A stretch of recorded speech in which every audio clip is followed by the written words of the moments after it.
Doctor माने पुणी योगदान देवे कार्य रोगी को बड़ आश्वस्ति स्वास्थ्य सेवा स्वाभाविक हेबार आशा सरकार ओमासा आलोचना परे बदलिला समीकरण आंदोलन रे नुआ मोड़ परवर्ती निष्पत्ति आसंता 22 जुलाई रे हेबाकु जाउछि। राज्य सरकार और ओडिशा मेडिकल सर्विसेज एसोसिएशन ओमासा मध्यरे होइथिबा आलोचना परे राज्यर स्वास्थ्य सेवारे सृष्टि होइथिबा अचलावस्था दूर हेबा नै आशा सृष्टि होइछि। गत 3 दिन धरी डाक्तर मानक सामूहिक आंदोलन जोगु सरकारी हॉस्पिटल रे चिकित्सा सेवा प्रभावित होइथिला।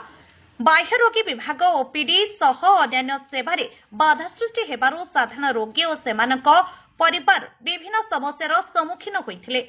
आंदोलन को नहीं सरकार पक्षरु कठोर आभिमुख्य ग्रहण करा जाइथिला। आवश्यक सेवा रक्षा आईन लागू करबा सह आंदोलन रे शामिल डाक्तर मानक विरोध रे दरमा बंद समेत प्रशासनिक पदक्षेप नियासिबो पड़ी सरकार सूचना देथिले।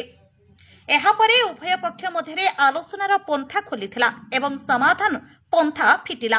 आलोचना परे ओमासा पक्षरु आंदोलन स्थगित रखा जाइथिबा सह डाक्तर माने पुणी कार्य जोग देबाकू सम्मति प्रकाश करिथिबा सूचना मिलिछि। एहा फଳରେ राज्ୟରେ स्वास्थ्य सेवा स्वाभाविक हेबार आशा बढ़िछि। दीर्घ दिन धरी चिकित्सा सेवा पई असुविधा भोगुथिबा रोगी मानक पई एहा एक बड़ आश्वस्तिकर खबर बोली मने करा जाउछि।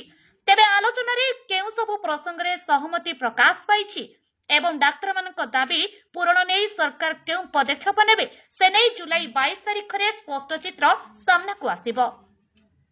वर्तमान समस्तक नजर सरकार और ओमासा मध्यरे होइथिबा आलोचनार परवर्ती निष्पत्ति उपरे रहिछि। ब्यूरो रिपोर्ट प्रदेश वार्ता न्यूज।